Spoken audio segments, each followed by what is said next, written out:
विश्वं दर्पण दृश्यमान नगरी तुल्यं निजान्तर्गतं पश्यन्नात्मनि मायया बहिर्भूतं यथा निद्रया यः साक्षात् कुरुते प्रबोधसमये स्वात्मानमेवाद्वयं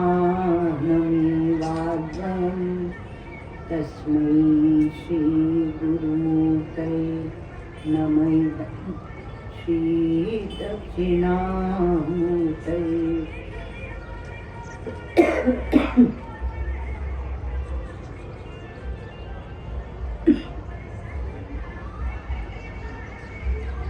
सा दृष्टि सूक्ष्मलक्ष्या स्थिरचर विषया वासना स्पर्श शून्या सा दृष्टिर्दृश्यमुक्तं करणमिव परं सम्प्रसादैकरूपा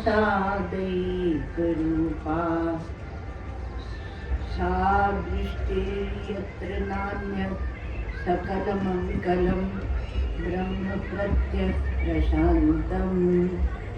श्री पूर्णानंद नेत्र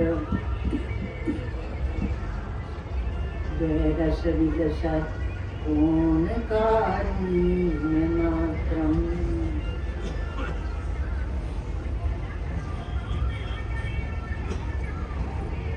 अखंडानंद संबोध मूर्तये ब्रह्ममूर्तये सुधास्मित समाश्लिष्ट नेत्रा अन्तस्फूर्तये नमः।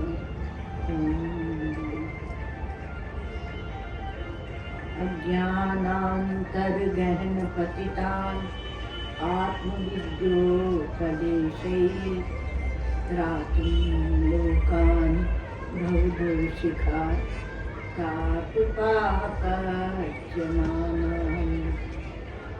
मुक्त्वा मौनं वटविटपिनो मूलतो निष्पतन्ति शम्भो मूर्तिश्चरति भुवने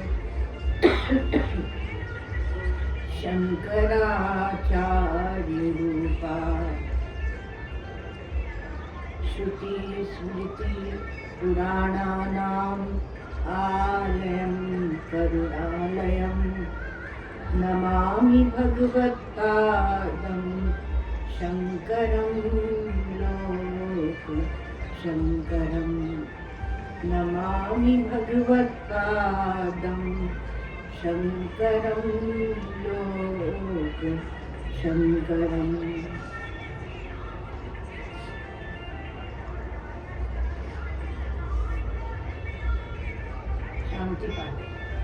ओम भद्रं कर्णेभिः शृणुयाम देवा भद्रं पश्येमाक्षभिर्यजत्राः स्थिरैरङ्गैस्तुष्टुवां सस्तनूभिर्व्यसेमहि देवहितं यदायुः स्वस्ति न इन्द्रो वृद्धश्रवाः स्वस्ति न पूषा विश्ववेदाः स्वस्ति नस्तार्क्ष्यो अरिष्टनेमि स्वस्ति नो बृहस्पतिर्दधातु। ओम शांति शांति शांति। मंगलाचरण। प्रज्ञानांशुप्रतानैः स्थिरचरनिकर व्यापिभिर्व्याप्य लोकान् भुक्त्वा भोगान् स्तविष्टान् पुनरपि धिषणोत् भासितां कामजन्यां पीत्वा सर्वान् विशेषान् स्वपिति मधुरगुं मायया भोजयन्नो माया संख्यातुरीयं परममृतं अजं ब्रह्म यत्तन्नतोऽस्मि यो विश्वात्मा विधिजविषयान् प्राश्य भोगान् स्तविष्ठान् पश्चाच्चान्यान् समतिविभवान् ज्योतिषाश्रेण सूक्ष्मान् सर्वानेतान् पुनरपि शनैः स्वात्मनि स्थापयित्वा हित्वा सर्वान् विशेषान् विगतगुणगणः पार्थसौ न स्तुतीयः। अद्वैत प्रकरण।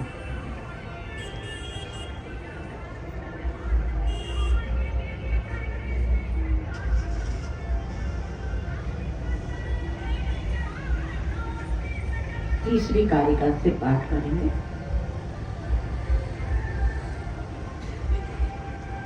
आत्मा हि आकाशवज्जीवै घटाकाशैर्विबोधितः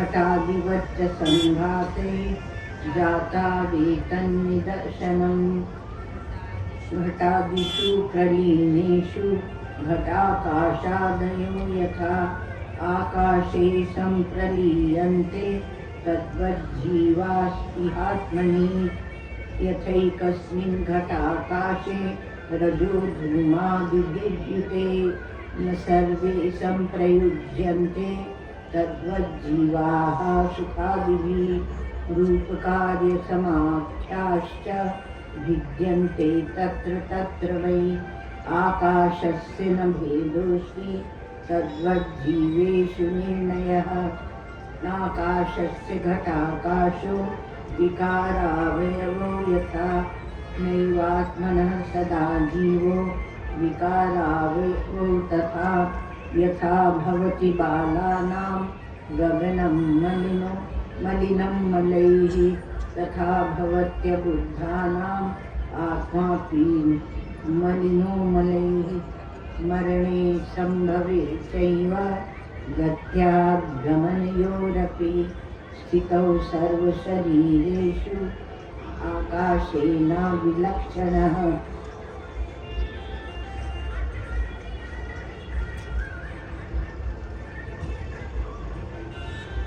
तो छठवीं कारिका में प्रवेश करने के पूर्व भाष्यकार भगवान शंकराचार्य कहते हैं कथम पुनः आत्मभेद निमित्त इव व्यवहार एकस्मिन् आत्मनि अविद्याकृत उपपद्यत इति उच्यते।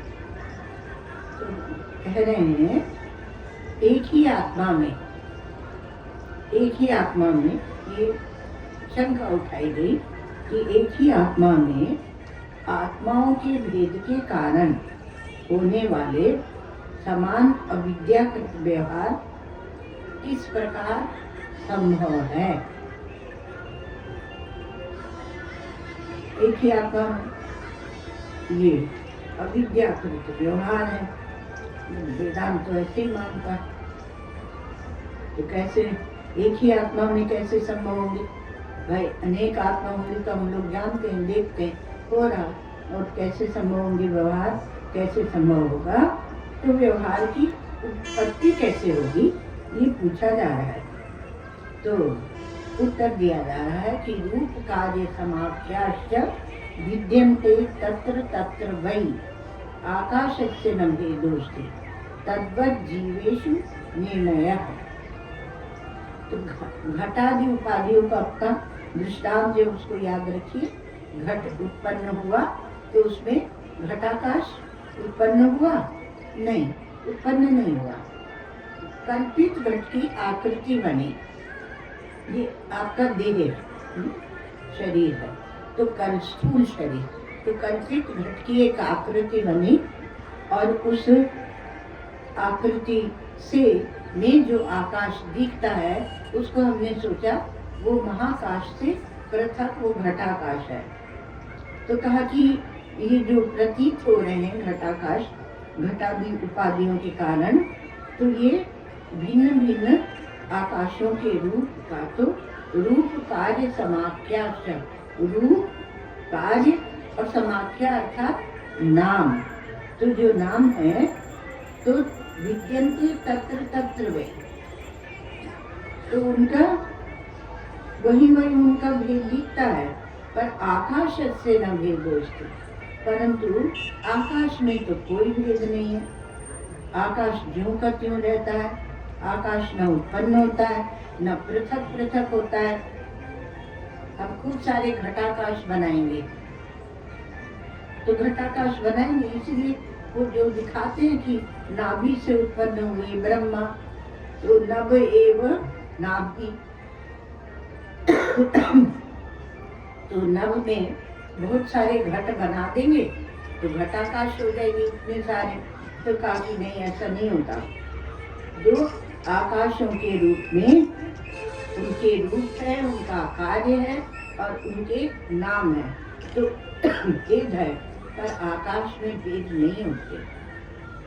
आकाश के आप टुकड़े नहीं कर सकते।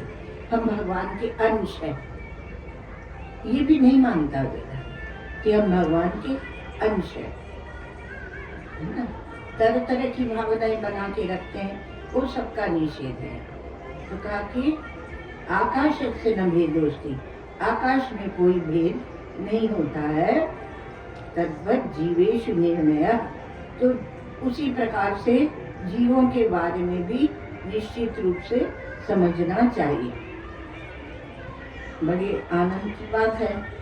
तो कहा कि जो पृथक घटाकाश बना, तो उसकी उपाधि क्या है? उपाधि के कारण हम भिन्नता देख रहे हैं। चेतन आत्मा एक ही है और वह एक ही रहता है। तो वह ये जो व्यवहार की उत्पत्ति हो रही है, गणित उसका लगाना है। कहा तुम एक ही आत्मा मानते हो तो कैसे व्यवहार चलेगा? जहाँ आप व्यवहार का गणित लगाने जाते हैं ना, वहीं फंसते हैं। और जब तत्व का विचार होता है तो व्यवहार को साथ में लेके नहीं चला जाता। न सूर्यो ही व्यवहार मेनम तत्वावमर्शेन सा मनंती। भागवत में वो हमारे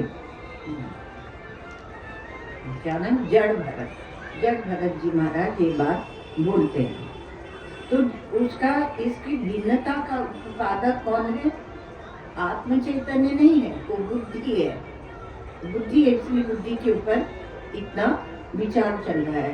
तो बुद्धि जो है वो उसको सिद्ध करती है। तो ये बुद्धि क्या? तो कहा कि आप ऐसे सोचें कि जैसे घड़ा बनता है, फिर और कुल्हड़ आदि सब बहुत से बन जाते हैं। तो उसमें क्या आकाश छोटा बड़ा होता है? करक, वो कमंडल, तो वो बनता है। एक सुई बनती है, तो सुई में छेद किया जाता है, तो सुई के छेद के अंदर आकाश आ गया, तो वो छोटा आकाश हुआ। और बड़े घड़े में जो बना बड़ा आकाश, वो बड़ा हो गया। तो इस पर कह रहे हैं इसमें कि वहाँ आकाश एक ही रहता है। बोलते हैं ना वेदांत में सब छोटे बड़े का भेद मिटा दिया जाता है, क्योंकि है ही नहीं, मिटाया नहीं जाता। तो अब यहाँ पर कह रहे हैं कि यथा यह आकाश एकस्मिन् घट, भाष्य में देखें, यथा यह आकाश एकस्मिन् घट करक अपवरक आदि आकाश नाम अल्पवत्वं महत्वादि रूपेण विद्यन्ते, तथा कार्यम उदक आहरण धारण शयनादि समाख्याश्च। घटाकाश करकाकाश इत्यादि इत्यादि अस्तिकृताश्च भिन्ना दृश्यन्ते।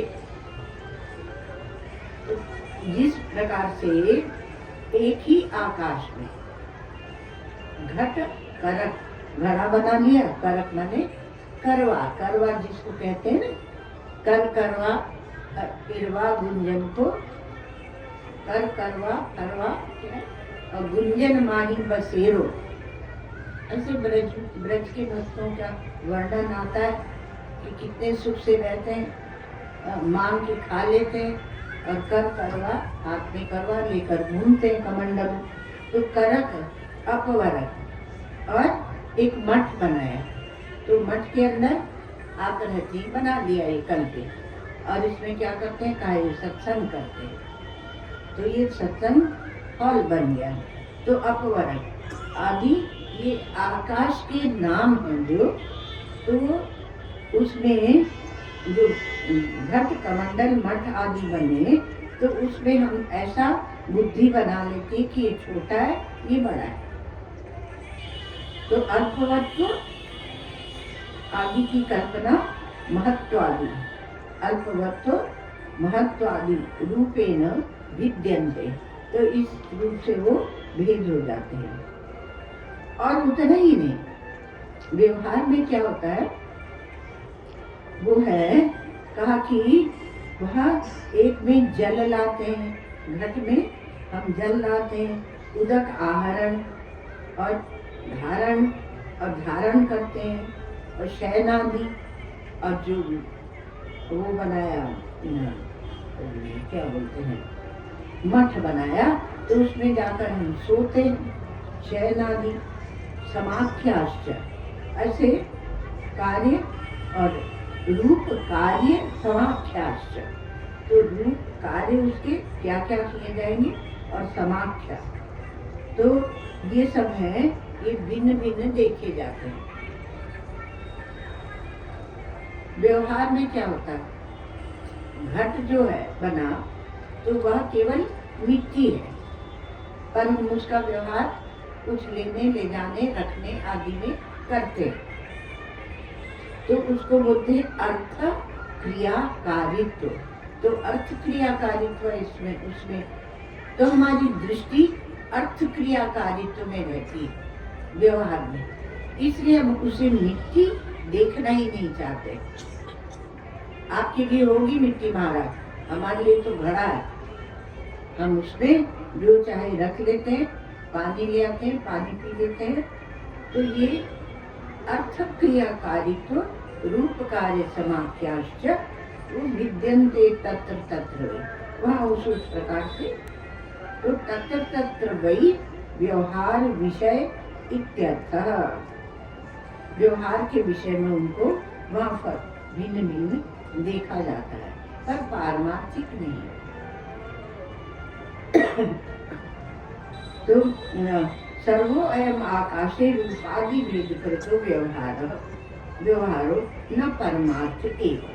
ये रूपादि भेद से जो हम व्यवहार चलाते हैं, रूप कार्य समाख्या, और एक क्या है अर्थ क्रियाकारित्व, तो ऐसे व्यवहार को लिया जाता है, वो परमार्थ नहीं है, वो वास्तविक सत्य नहीं है। परमार्थतः तू आकाशस्य न भेदोस्ति, दूसरी पंक्ति में परमार्थ क्या वो बताए, आकाश में कोई भेद नहीं होता, उसमें भिन्नता नहीं होती। न च आकाश भेद निमित्तो व्यवहारो अस्ति अंतरेण पर उपाधिकृतम द्वारम, और इतना ही नहीं, अन्य उपाधिकृत भेद निमित्त के सिवा वस्तुतः आकाश में भेद के कारण होने वाला कोई व्यवहार है ही नहीं। तो आकाश में कोई भेद है ही नहीं, आकाश से न भेदोस्ति, केवल उपाधि के कारण हम वहाँ भेद बना रहे हैं। यथा एतत् तद देहोपाधि भेद कृतेषु जीवेषु घटाकाश स्थानीयेषु आत्मसु निरूपणात्कृतो बुद्धिमद्भि निर्णयो निश्चय जीवेशु निर्णय, जो निर्णय शब्द है उसका देते हैं। तो देहादि जो उपाधि है उनके भेद से किए हुए जो घटाकाश आदि, घटाकाश में जीव और जीव को लिया अर्थात दृष्टांत को दाष्टान्तिक से मिला है, तो उसका निरूपण किया जाता है। तो बुद्धिमानों ने कहा ऐसा निश्चय किया गया है कि आकाश में भेद नहीं। तो जब कहते हैं आत्मा और आत्मा में भेद नहीं होता, क्योंकि आत्मा तो बहुत सूक्ष्म है भाई। आकाश को पैदा करने वाला कौन है? मन, और मन बहुत सूक्ष्म है, और मन से भी सूक्ष्म है आत्मा। तो आत्मा के अंदर मन दिखता है और मन के अंदर आकाश। अब जितना बड़ा आकाश भाग देखते हैं उतना ही बड़ा आप स्वप्न में भी देखते हैं। तो मन के अंदर है आकाश। अब कहा आकाश को देखकर और हम मन में भेद बना लें तो वो भी नहीं होता। तो इस कारण से बुद्धि में भी भेद नहीं है। किंतु जब बुद्धि में भेद नहीं है तो फिर सब तो बुद्धि का प्रचार है, तो कहा कि प्रसार है। तो कहा कि बुद्धि इस उपाधि के साथ तादाद में करके और तब फंसती है। बुद्धि ऐसी वस्तु है, बोध का जहाँ पहला अवतरण होता है उसे कहते हैं बुद्धि। अभी बोध स्वरूप आत्मा है, वो जहाँ उसने परिच्छिन्नता को स्वीकृति दी, जहाँ आत्म चैतन्य ने परिच्छिन्नता को स्वीकृति दी, तब उसका नाम हो गया बुद्धि। और ये बुद्धि ये चेतन भी है और जड़ भी है। जड़ चेतन नहीं, ग्रंथि पड़ी गई। जैसे कि आकाश को हम किसी जड़ वस्तु से बांध दें तो नहीं बांध सकते, इसलिए आकाश का दृष्टांत है। अभी बुद्धि जिस वस्तु को देखती है उसके साथ तादाद में कर लेती है, इसलिए ग्रंथि पड़ती है। तो उसके साथ तादाद में कर लेती है एक बात। और दूसरी क्या है कि बुद्धि यदि चेतन को देखे, कितनी सरल बात है, आपको कोई कठिन नहीं है। यदि चेतन को देखती है तो बुद्धि चेतन से एक हो जाएगी, क्योंकि वहीं से उतर के आई, उसी का रूप है। और बुद्धि यदि जड़ को देखे तो जड़ हो जाएगी। जड़ चेतन ही ग्रंथि, चिज्जड़ ग्रंथि। तो क्या उसको हम पूरी समय जड़ को देखने में लगा के रखते हैं। व्यवहार को इतना महत्व देते हैं जीवन में कि कोई यदि आपको चेतन की बात बताए भी कहते तुम्हें नहीं पता है कुछ, तुम व्यवहार का क्या पता तुम्हें, तो भाई ठीक है अपने ज्ञान को रखो। तो बुद्धि की ये स्थिति है। तो बुद्धि जो है वह इसलिए ये ग्रंथि पड़ती है। और फिर उसके बाद हम लोग बोलते हैं तो किसको देखती है? मुख्य रूप से बुद्धि स्वयं तो सूक्ष्म शरीर है, जो शुद्ध बुद्धि है, जो बुद्धि है वही सूक्ष्म शरीर है। ऐसे मान लो, यहाँ बहुत हिसाब नहीं किया जाता, ये अजातवाद का विचार है, तो उसमें बहुत हिसाब नहीं किया जाता कि उसमें मन है, बुद्धि है, अंतःकरण है, प्राण है, ये है, वो विचार नहीं करते, मतलब ज्यादा भेद की सृष्टि नहीं करते। एक अखंड चैतन्य है और उसी में ये बुद्धि दिख रही है, जो परिच्छिन्नता के साथ तादाद में किए हुए थे। तो ये बुद्धि जब स्थूल शरीर के साथ तादाद में करती, किसके? स्थूल शरीर के साथ तादाद में करती। तो स्थूल शरीर क्या है? क्योंकि आप सोचेंगे बाहर की वस्तुओं को देखकर और उनके साथ हम जुड़ते हैं, इससे उनसे वैराग्य करना है। वो वैराग्य आपको कुछ काम देगा, लेकिन वो आपको सिद्धांत तक नहीं पहुंचाएगा, अंत तक नहीं पहुंचाएगा, पर्यवसान नहीं करेगा, तात्पर्य तक नहीं पहुंचाएगा। तो कब हम शरीर में बैठकर और दुनिया को देखते हैं, तो दुनिया को मत देखो, उसे छोड़ दो, आंखें बंद कर लो, ध्यान से चलना जरा समझ के। कहा नहीं, सबसे पहला विषय तो तुम्हारा ये शरीर। प्रातः सो के उठे नहीं, शरीर खड़ा है। वैराग्य तो इससे होना चाहिए।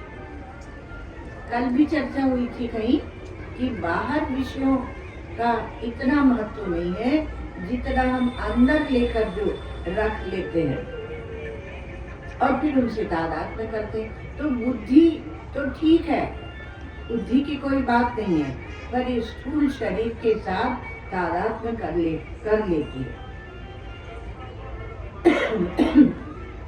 फिर वो स्थूल शरीर हो गया और वो घट, और फिर ये बुद्धि, ये सूक्ष्म शरीर हो गई, और फिर तीसरा बोलते हैं कारण शरीर। अब ये और सब सिद्धांतों में कारण शरीर को बीजात्मक मानते हैं, किंतु वेदांत में बीजात्मक नहीं मानते।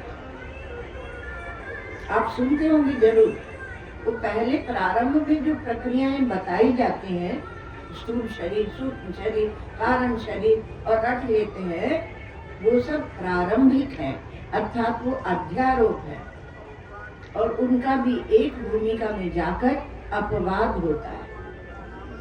अपवाद के लिए तैयार होकर और तब आना, ये अजातवाद का सिद्धांत सुनने। अपवाद की सामर्थ्य जिस बुद्धि में पैदा हुई है, वही विरक्त बुद्धि है और वही विचार करने में समर्थ है। तो अविद्या को बीज मानते हैं, तो बीजात्मक कहते हैं। तो वेदांत में बीजात्मक कहते हैं, पर अविद्या को बीज मानते हैं।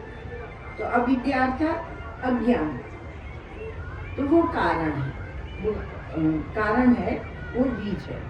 तो अज्ञान ही कारण है, तो उसका कोई शरीर कैसे होगा?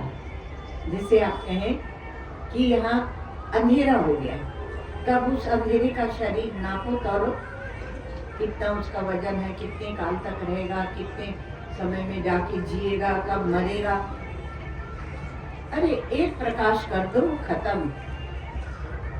इसलिए केवल सत्संग उपाय है आपके पास, केवल श्रवण मनन विचार है आपके पास उपाय, और कोई उपाय नहीं है। जितना आप करेंगे, जो भी साधन भजन अभ्यास जो भी करेंगे, उससे आपका तादात्म्य इस देह के साथ, इस परिच्छिन्नता के साथ, इस दृष्टि के साथ, इस शरीर के साथ और बढ़ता जाएगा। काटना है तो एक चोट में काटो। तो ये जो अज्ञान है, तो शरीर तीन नहीं होते। नित्य शुद्ध बुद्ध जो, नित्य शुद्ध बुद्ध मुक्त जो आत्मा है, उसमें उसके आत्मा के अज्ञान से क्या हुआ? बुद्धि बन गई परिच्छिन्न, और फिर उसमें भ्रम हो गया, परिच्छिन्नता को पुष्ट करता गया। तो स्थूल शरीर, अब बहुत जन्मों की बात मत कीजिए। इसी समय आपको एक सो के उठते हैं तो एक स्थूल शरीर दिखता है, और बुद्धि में फिर अपनी परिच्छिन्नता का भ्रम होता है।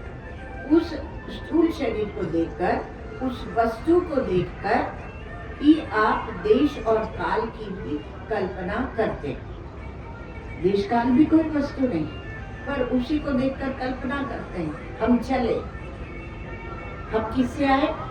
कहा कि हम ट्रेन से आए, अथवा तो हम बस से आए। तो कौन आया था? शरीर आया था, पर शरीर को हम छोड़ते नहीं, हम उसमें चिपके रहते हैं। तो परिच्छिन्नता का भ्रम जो है, तो हम यहाँ आए, अब हम यहाँ हैं, तो आपको अपने आत्म चैतन्य में ही वो दृश्य दिखने लगते हैं स्वप्नवत। तो फिर वो दृश्य का उसमें करने में लग जाओगे, उसको आगे पीछे का लगाओगे, इसलिए कह दिया जाता है स्वप्नवत। वैतथ्य हम लोग करके आए, वैतथ्य प्रकरण। तो बुद्धि को कहा सूक्ष्म शरीर। तो सूक्ष्म शरीर क्या हुआ? यहाँ की दृष्टि से ये भ्रांत बुद्धि हुई। भ्रांत बुद्धि का ही नाम सूक्ष्म शरीर। और उसी के लिए आप मरते कटते रहते हैं। हमारा अपमान कर दिया, हम अपमान नहीं सहेंगे, तो वो भ्रांत बुद्धि है। आत्मज्ञान से जब आपका अज्ञान मिट जाता है, तब तो अज्ञान मिटने से क्या हुआ? जो स्थूल शरीर है वो आपके से जुड़ा हुआ है, ये होने का भ्रम नहीं रह जाता, वो भ्रम नहीं रह जाता।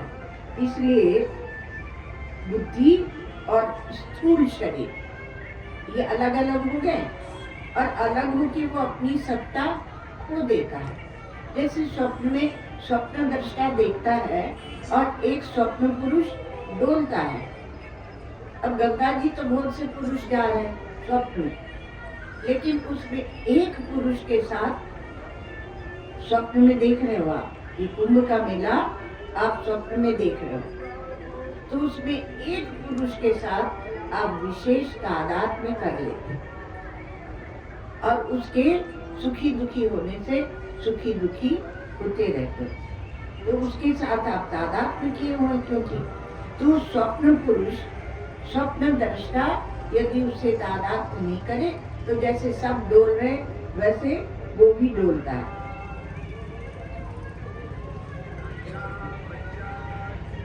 तो बुद्धि में स्थूल शरीर के होने का भ्रम तब नहीं रह जाता। विचार कीजिए। तो स्थूल देह के होने का भ्रम नहीं रह जाता, तो आपका अज्ञान मिट जाएगा। तो बुद्धि और स्थूल शरीर, इन दोनों का अलगाव होने से ही एक कदम आप चल पड़े, आपने बहुत कुछ पार कर लिया। तो अजन्मा है, क्योंकि अब क्या है? अजन्मा है, तो अजन्मा की ओर देखने लगेंगे। अब वो बुद्धि जन्मी कब जन्मी, जो उस शरीर के साथ तादाद में करके अपने को सोचती है कि मैं ये शरीर हूँ, तो इसका बर्थडे बनाओ, महाराज झगड़े हो जाते हैं पति पत्नी में विशेष, क्योंकि वहां तो बात ही ऐसी, हमारा बर्थडे तुम भूल गए, याद ही नहीं रखा, तो उसी में झगड़े हो जाते हैं। बहुत ज्यादा व्यवहार हमने आगे बढ़ा के और उसको पक्का कर लिया है। तो सूक्ष्म शरीर और स्थूल शरीर ये दो है। अब ये सूक्ष्म शरीर जो देह के साथ तादाद में करके है, स्थूल देह के साथ जब अलगाव हो गया, जब आप केवल आत्म चैतन्य रह गए, उस अवस्था में यदि स्थूल शरीर छूटता है तो सूक्ष्म शरीर का क्या होगा? अरे वो भी उसी के साथ या तो आग में भस्म हो जाएगा, या मिट्टी में चला जाएगा, या पानी में चला जाए, उसके साथ ही जाएगा। न तस्य प्राण उत्क्रामन्ते इहैव समबलीयन्ते। हमारी श्रुतियां कहती है कि उसके प्राणों का उत्क्रमण नहीं होता। तो जो प्राणों का उत्क्रमण हो रहा था, वो लिंग देह, वह सूक्ष्म शरीर, वह कौन था? वह एक भ्रमात्मक स्थिति थी, वह एक भ्रांति जन्य एक बुद्धि थी, भ्रांत बुद्धि थी। भ्रांत बुद्धि ही सूक्ष्म शरीर है, और बुद्धि की भ्रांति मिटी और फिर वहां पर क्या है? जीवन मुक्ति है। तो इतना सुंदर ये दृष्टांत देकर आपको बताया जा रहा है। तो बुद्धि तो भ्रम के कारण देह से एक होकर अपने को समझती है, अर्थात एक होकर अपने को देह समझती है। तो अर्थात ये एकत्व जो है यह भ्रांत एकत्व है। और वेदांत कहता है कि आप ब्रह्मात्म एकत्व को समझिए। वेदांतों का पर्यवसान कहाँ होता है? ब्रह्मात्म एकत्व। क्योंकि अभी ये एकत्व जो पाल रखा है, तो बुद्धि क्या एक कल्पित है। यदि चेतन चेतन का विचार करती है, थोड़ा सा दृष्टांत देके आपको बता देंगे, तो चेतन का ही विचार करती है तो बुद्धि स्वयं चेतन हो जाती है। और जड़ को देखती रहती है, जड़ को देखती रहती है, तो बुद्धि स्वयं जड़ हो जाती है। आप कौन सी बुद्धि का आनंद लेना चाहते हैं, जड़ बुद्धि का या चेतन बुद्धि का? इसलिए हमारे देश में जो चेतन का विचार करते हैं उनको हम महत्व देते हैं, उनको हम लोग महत्व देते हैं। जो ब्रह्म विद्या की रक्षा करते हैं उनको हम महत्व देते हैं। तो कहीं न कहीं हम लोगों के अंदर ये बात वो रक्त में है। तब वो कहाँ जाएगा सूक्ष्म शरीर? वो भी उसी के साथ भस्म होएगा या मिट्टी में जाएगा। जब तक आपका तादाद में था आप उसको महत्व दे रहे थे। तो आकाश का कारण तो क्या है? मन है। और मन की एक सुसंस्कृत, एक परिष्कृत जो अवस्था है उसको कहते हैं बुद्धि। मन की सुसंस्कृत और परिष्कृत अवस्था का नाम है बुद्धि। तो बुद्धि का आना जाना कहीं है नहीं, क्योंकि मन भी कहीं आता जाता है नहीं। स्थूल शरीर के साथ तादात्म्य करके और जो व्यवहार को हमने फैलाया है उसके साथ हमें ऐसे लगता है कि हम आ रहे हैं जा रहे हैं, हमारे ये कर्तव्य। महाराज फिर वो कर्तव्य कौन करेगा? ठीक है करो, कर्तव्य करो। तो वो आना जाना है नहीं।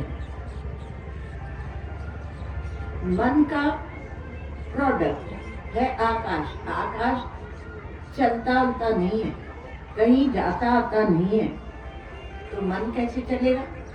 और मन का जो सुसंस्कृत सुपरिष्कृत रूप है बुद्धि, वो कहाँ चलेगी? हमारी बुद्धि चल नहीं रही है। जब बोलते हैं ना बुद्धि चल नहीं रही है, कि तो परिच्छिन्न बुद्धि है। वह परिच्छिन्नता के साथ तादाद में करके उसको महत्व देती है। तो आकाश का दृष्टांत देकर ये बताते हैं कि आकाश ही नहीं चलता तो बुद्धि कैसे गमनागमन करेगी? तो स्थूल शरीर जैसे चलता है वैसे बुद्धि नहीं चलती। तो भ्रम के कारण ये सब चल रहा है। भ्रांत्या मोहित कल्पना। भाष्यकार भगवान के शब्द बड़े मीठे। तो कहा भ्रमवश अपने को स्थूल शरीर मानती है और फिर वैसे ही उसके विचार संस्कार बन जाते हैं, तो उसके चलने फिरने को अपने में मानती है। फिर स्वर्ग आदि नरक आदि की कल्पना करती। जरा आप योग वासिष्ठ देखें, उसमें कैसे सब वो एक मंडपोपाख्यान है, लीलोपाख्यान, सब में बताते वहीं के वहीं कितनी रचना हो जाती है एक ही मंडप के अंदर, और वो शरीर पड़ा है और फिर ब्रह्मांडों की रचना वहीं हो गई। तो जाना आना नहीं है, तो अपने भीतर मानती है। तो भ्रम के वश में वो स्वर्ग नरक आदि भी बना लेती है। अब देखो इस दृष्टि को हम लोग जो हमारे वेदांतों की प्रक्रिया है उससे देखें तो एक अवच्छेदवाद है, जो समझो घटावच्छिन्न चैतन्य, मठावच्छिन्न चैतन्य, ऐसे समझो। तो कहा अवच्छेदवाद है, उसमें अवच्छेद की दृष्टि, अवच्छेद माने वो दीवार बनके जो उपाधि बनती है उसमें चैतन्य जो आता है उसको अवच्छेदवाद। और एक दृष्टि सृष्टिवाद है। तो उसमें स्वप्न का दृष्टांत होता है कि आपकी दृष्टि में ही सब कुछ पैदा हो जाता है, तो दृष्टि सृष्टिवाद कहते हैं उसको। ये बहुत जबरदस्त है, ये अजातवाद भी है ना। तो इसमें अवच्छेदवाद में और दृष्टि सृष्टिवाद में बुद्धि गमनागमन नहीं करती, किंतु आभासवाद में गमनागमन है। पर गमनागमन किसका? आभास का, चिदाभास का मानते हैं। तो अवच्छेदवाद में गमनागमन की वृत्ति बनती है, खाली वृत्ति बनती है अवच्छेदवाद में। और दृष्टि सृष्टिवाद में गमनागमन दृष्टि मात्र है, जितनी देर को देखा उतनी देर है, जैसे स्वप्न दृष्टि मात्र है। और आभासवाद में गमनागमन होता है, पर कैसे होता है, किसका होता है? कहा वो आभास ही है और आभास का ही होता है। ऐसे करके वहां भी उसी भूमिका में ले गए। तो ये हुआ आपका छठवीं कारिका। अब आप सातवीं कारिका को भी देख लें। ननु तत्र परमार्थकृत एव घटाकाशादिषु रूप कार्यादि भेद व्यवहार इति। तो कहा किंतु घटाकाश आदि में जो रूप और कार्य आदि का भेद व्यवहार है वह तो वास्तविक ही है ना। जो उसका रूप दिखता है और जो उसका कार्य है वो व्यवहार तो वास्तविक ही है ना। परमार्थकृत मतलब वास्तविक सच्चा ही है ना। तो ऐसी शंका वो उठाता है। तो कहते हैं कि नहीं तदस्ति यस्मात्, ये बात नहीं है, क्योंकि अब उसी दृष्टांत को आगे बढ़ा रहे हैं। तो कहते हैं नाकाश से घटाकाशो विकार अवयवो यथा। बहुत सुंदर है। नैवात मन सदा जीवो विकार अवयवो यथा। उसी दृष्टांत को दाष्टान्ति के साथ जोड़ते जा रहे हैं। तो कहा कि जिस प्रकार से घटाकाश और आकाश, घट का दृष्टांत ले लो, तो घटाकाश और आकाश, तो आकाश का घटाकाश न तो विकार है और न अवयव है। न तो उसको परिवर्तित होके और घटाकाश बनता है। आकाश में परिवर्तन हुआ, जैसे ही हमने घटाकाश बनाया, आकाश हिला डुला और आकाश में परिवर्तन हुआ। जैसे सोने से हम लोग गढ़ के बनाते हुए दृष्टांत देंगे आगे, तो वैसे हुआ और आकाश घटाकाश बन गया। तो बन गया तो पूरा का पूरा तो नहीं बना होगा। तो कहा नहीं, थोड़ा सा उसका अवयव बन गया। तो कहा वह न अंश न अवयव है घटाकाश मुख्य आकाश का, और न तो उसका विकार है। नैवात्मन सदा जीवो विकार अवयवो तथा। उसी प्रकार की जीव जो है यह आत्मा का न तो विकार है और अवयव भी नहीं है, अवयव भी नहीं है। अब इसमें फिर आगे भाष्यकार भगवान अब नहीं लेते हैं, पर इसमें भी बहुत से मतवादों का खंडन हो जाता है। अर्थात आपकी बुद्धि में स्पष्टता हो जाती। खंडन अर्थात बुद्धि की स्पष्टता।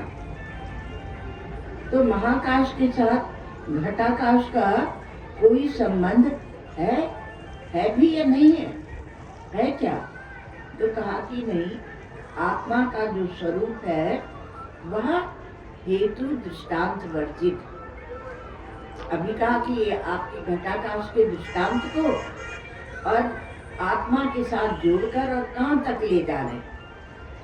और पहले कह के आए थे भाष्यकार भगवान कि हेतु दृष्टांत वर्जित है आत्म तत्व। तो कहा कि हेतु माने उसका कारण कोई बना दे और दृष्टांत। तो कहा उससे वर्जित है, कोई संबंध नहीं। हेतु दृष्टांत से वह वर्जित है, केवल उसको इशारों से ही बताया जा सकता है। श्रुतियां इंगित करती हैं, इशारे करती हैं। एक वो दृष्टांत किया जाता है कि भगवान श्री राम, सीता और लक्ष्मण वनवास को जा रहे हैं, तो चित्रकूट की तरफ आते हैं। तो उस समय, उसके पहले, चित्रकूट के पहले, तो वहां पर विश्राम कर रहे होते हैं वृक्ष के नीचे बैठ के। तो गांव की ग्रामीण माताएं आ जाती हैं, सीता जी से बात करती हैं। तो बोलती है कि ये कौन है तुम्हारे साथ जो है? तो सीता जी बोलती है कि वो जो गौर वर्ण के हैं, ऐसे हैं, वो मेरे छोटे देवर लक्ष्मण हैं। और फिर जब श्री राम को दिखाना है तो वो अपना आंचल संभाल के और थोड़ा सा ऐसे करके और इशारा करती हैं। बस इशारे से वो माताएं समझ जाती हैं कि ये इनके स्वामी हैं। तो उसी प्रकार से श्रुतियां केवल इंगित करती हैं, इशारा करती हैं, क्योंकि वो हेतु दृष्टांत वर्जित है, तो उनको कैसे दिखाया जाएगा? तो कोई भी दृष्टांत पूरी तरह से नहीं हो सकता। तो इसे यदि ये कहते हैं कि कुछ बदलता नहीं है, विकार नहीं होता है और आकाश घटाकाश बन जाता है, तो कहा कि ऐसे क्या, जैसे सुवर्ण से आभूषण बन जाते हैं? कहा कि नहीं, स्वर्ण तो एक परिच्छिन्न पदार्थ है और इसलिए उसको तोड़ फोड़ लेते हैं, काट कूट कर लेते हैं और फिर उससे आभूषण बनाते हैं। तो कहा कि नहीं, और यहाँ आत्मा अपरिच्छिन्न है, तो क्या उससे जेवर बना सकेंगे? नहीं बना सकते। तो आपने कभी सुना कि आकाश का कंगन बनाया गया या आकाश की अंगूठी बनाई गई? नहीं बना सकते। तो आकाश भरपूर है। दूसरा दृष्टांत, दूसरी बात कि आकाश भरपूर है, उसको आप कहीं छोटा बड़ा नहीं कर सकते, काट कूट भी नहीं सकते, भले कितने भी घटाकाश आदि बना दें, किंतु आकाश पूर्ण नहीं है ना? तो ये आकृतियां जो बनती हैं वो कल्पित ही बनती हैं। तो सुवर्ण में विकार नहीं होता, उतना ही आप दृष्टांत में लेकर चल सकते हैं। ज्यों का त्यों वो रहता है, पर वह भी पूर्ण नहीं है, स्वर्ण भी पूर्ण नहीं है। तो पूर्णता में क्या दृष्टांत देंगे? तो वह भी पूर्ण नहीं है, तो केवल आत्मा को ही दे सकते हैं। अब विकार क्या होता है? जैसे दूध से दही बन जाता है,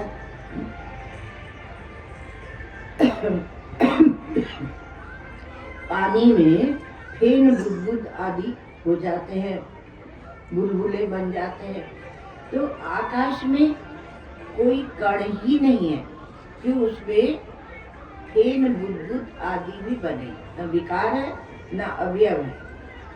तो इसलिए का छोटे आकाश के कण कण कण जोड़कर और एक वस्तु बना दे आरंभवाद के अनुसार। तो कण कण जोड़कर और वस्तु बनाई, ये आकाश से कैसे बनेंगे? मान लीजिए कि आगे के भूतों की सृष्टि नहीं हुई और केवल जैसे सूर्यवाल जी महाराज कहते थे, आकाश से आगे के भूतों की सृष्टि मत करो, वो वैराग्य है। तस्मात् आत्मना आकाश संभूत आकाशाद वायु वायुरग्नि।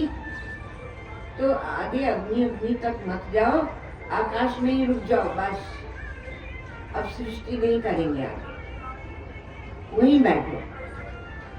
तो वैराग्य। तो आपको अभी क्या वैराग्य की परिभाषाएं अनेक है। एक है कि अपवाद करने की शक्ति का नाम वैराग्य है, और एक क्या बताया कि आकाश से आगे सृष्टि नहीं बनाओ, वो वैराग्य है। तो ये जो बुद्ध आदि ये सब जो बने हैं तो जल में बने हैं, पर आकाश में कोई कण नहीं है जो कि उसको कण कण को जोड़ के और आप कुछ और बना ले, अवयव बना ले। तो घटाकाश जो है वह महाकाश का अवयव नहीं है, और विकार अर्थात परिणाम भी नहीं है। वो ज्यों का त्यों रहता है, और ज्यों का त्यों वो ज्यों का त्यों है। और जैसे कि ये जो चिदाकाश है उसमें चित्त दिखने लगता है, तो वो न तो विकार है और न अवयव है। यदि वो विकार हो और अवयव हो तो फिर मुक्ति की कथा नहीं रह जाएगी, वो तो इनसे रहित है।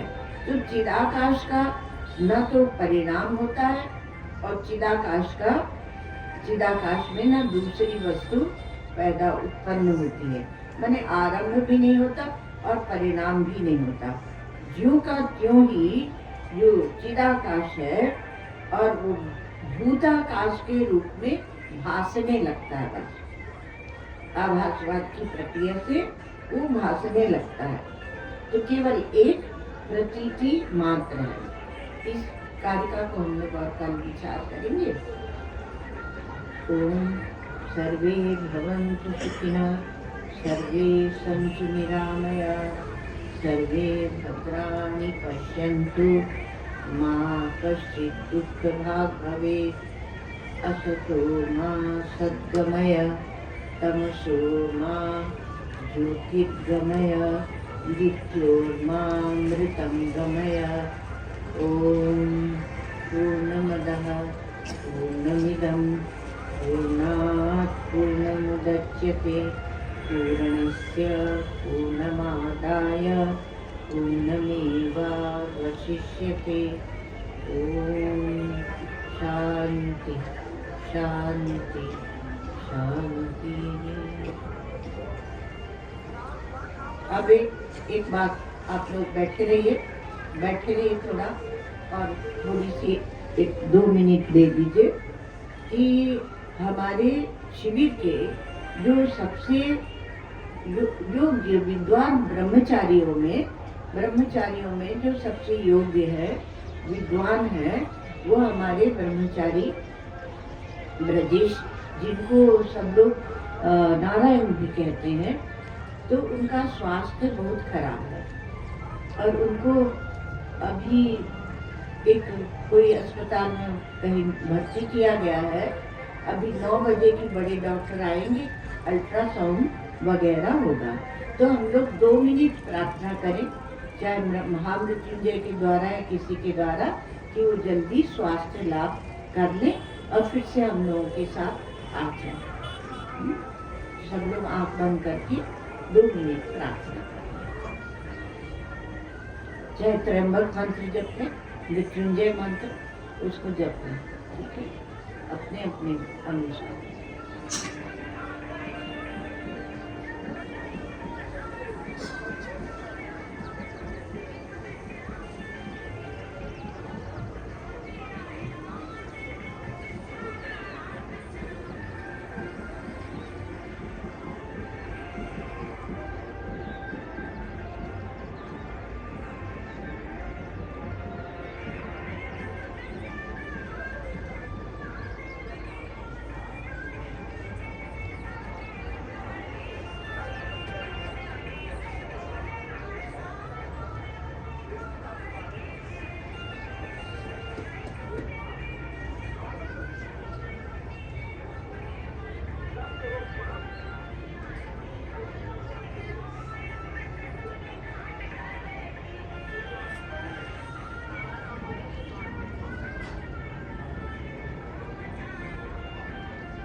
करें।